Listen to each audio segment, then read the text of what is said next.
I thought my boyfriend of 3 years was my soulmate, but now I'm scared of him and his anger and how he treats our pets, and I'm planning on ghosting him completely. I, 24F, will try to keep this as short as possible because I feel a lot of what's going through my brain is nonsense rambling. But my boyfriend, 23M, and I met at work nearly 4 years ago. We hit it off right away and formed a really close friendship. We didn't get together until a year later after we went through our own respective breakups. I was so happy after we got together. I felt like I had met my soulmate. He was almost everything I wanted in a man. I started to rethink that in the last month or so. For some context, my boyfriend had kept in contact with his ex even after I made it clear I was uncomfortable with it. After a while I stopped bringing it up because I knew what the answer would be. After a conversation with my sister, I brought it up one more time about 2 months ago. He told me that he had already blocked her. I had never felt more happy and felt a positive shift in our relationship. Too bad it was a lie. About a month or so ago I came home with this gut feeling that something was off with him. So for the first time in my life I looked through a partner's phone. The messages were innocent enough but spanned back far enough to tell me he lied about it ever blocking her. Not only did he lie about not being in contact, he'd blown off a date night with me to go hang out with her. When I confronted him he broke down and said that he had only gone to her because he was feeling upset about his family's situation. He claims the only reason he didn't come to me was because he thought I couldn't handle the stress given my mental illness. At the time I wanted to work it out and forgave him under the condition that he blocked her and came to me about his issues. He got better about telling me things, and as far as I knew he had her blocked. Well, the other night he said he was going out with some friends and would be home late. All of this was fine and normal until I noticed that he had turned off his location and was ignoring my calls. He says that he left his phone in his car and turned off his location by accident. But given that I have more than 2 brain cells, I know he's lying. He got a brand new phone and it has been glued to his hand since he got it, so him leaving it his car seems so unlikely to me. These 2 events aren't the reason for me wanting to leave but rather the catalyst. After both of these things happened, I started looking a little too closely and have noticed some concerning behaviors. The first being I don't think he actually likes me as a person. He talks about how much he loves me, but a lot of his compliments are rooted in my appearance. He says he thinks I'm smart, but whenever I say something that he doesn't really agree with, I'm stupid for thinking that. He's constantly telling me how much the gifts he gets me are despite me asking him not to, because it makes me feel bad for not being able to afford the same caliber of gift for him.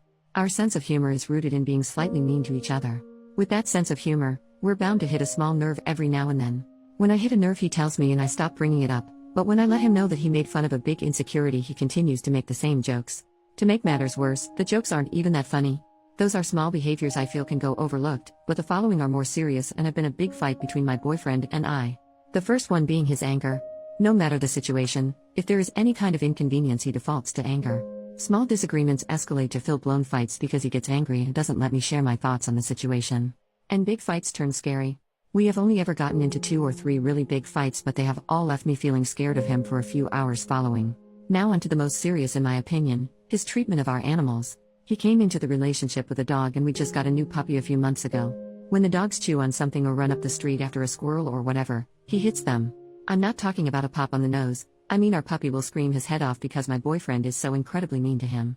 In an attempt to keep the violence to a minimum, I took over their punishments. It's worked for the most part, but there are moments where he gets to them first and I always feel so guilty.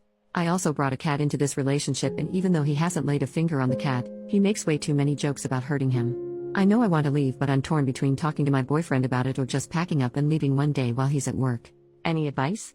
Super teeny tiny update that doesn't require a brand new post quite yet. I'm speaking with my supervisor tomorrow to see if I can get a realistic timeline of when I can leave. I know I can technically leave whenever, but I really love my job and want to make sure that the person taking over my position is completely set.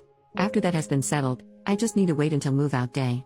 I also wanted to clear up some of the comments saying that I am controlling for having his location. We have had each other's location for almost as long as we have been living together. It's always been for safety purposes. I don't sit on my phone all night watching where his pin is moving across the map. When either of us go out, we send each other like some kind of text to let the other know that they're okay. I sent a few texts while I was stuck in traffic and just kind of complaining to him, and then a few hours later I sent him a text just checking in and looking for that like quick thumbs up to let me know that he was alive. I didn't get any response. I got worried because that is not a common behavior for him, so I looked at his location to make sure that he wasn't in a ditch somewhere. Keeping with the same theme of me being controlling. I didn't like that he was talking to his ex and had asked him to block her a few times. I would not give a damn if they were friends if either of them were being respectful to our relationship. Before I resorted to blocking, I had asked him to set up some ground rules and boundaries with her about what their friendship would look like given their past. He did not do this, and she was openly flirting with him and doing things to get him to notice her. She also likes to call back to back to back, like close to 15 calls within 2 minutes, when she knows we're together. So given that neither one of them respected our relationship when they started their friendship, I feel completely justified asking him to block her. If you think that makes me controlling or some heinous monster, I just don't care. Additional information from OP on how she reacts to her boyfriend's behaviors towards animals. OP, hi, love the enthusiasm, but as this is my reality, I'm not asking whether or not you like the choices I've made. I don't care if you like that I went through his phone. I did and found a truth he would have otherwise kept from me. As for staying with him when I knew what he did with that animals. 1. I wasn't really aware of it until we got the puppy. When we moved in together, his dog was fully trained and didn't really behave in a way that he thought was worthy of a beating. So my boyfriend really only started showing his true colors during the process of training our puppy. 2. After a certain point, relationships aren't about leaving when you're unhappy or you see a red flag. I live with this man, I am under a contract for my job, and my job does not pay me enough to live on my own, especially with pets. Leaving him means that I am blowing through all of the savings that I have collected to find a new place to live, breaking my contract, and completely uprooting my life. It's something that I am in the process of doing, but it is still a very hard decision that I'm making. I came on here to get some advice about how to leave the situation, not to be told that I make bad choices or that I'm not leaving him fast enough. Update: it's been a few weeks since my initial post. This update is not very interesting, but a lot of people wanted to know. At the end of my last post, I had settled on leaving with my pets and was just waiting on move-out day. Move-out day came quicker than expected. Nothing escalated to a dangerous degree, but his behavior changed a lot. Suddenly he was being so incredibly sweet and was talking a lot about commitment. During our last conversation, he was ready to go down to the courthouse and get married right that second.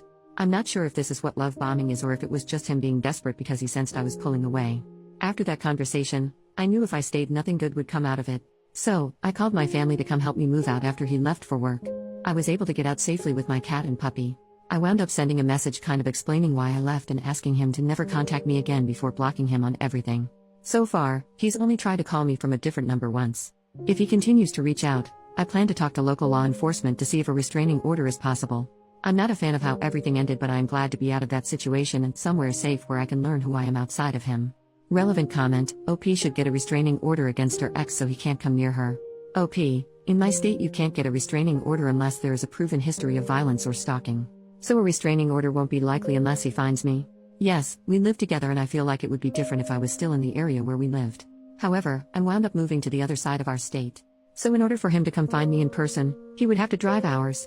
Regardless of him claiming forgotten items or whatever, the distance he would have to drive would be considered stalking in my state, which would definitely make getting a restraining order just a teeny tiny bit easier. I'm not under any impression that it's super duper easy to get a restraining order, but if he were to try and come in person, that would at least be worthy of a temporary protection order in my state. Which that would only protect me for about 6 months to a year, but definitely better than nothing if it comes to it. Commenter number 2, were you able to take the puppy given to your ex? OP, I took the puppy and the cat. I couldn't take his dog because of legal stuff, but I did leave a message with animal welfare. However, I'm not sure if he got a call or a visit or whatever. I wish I knew more.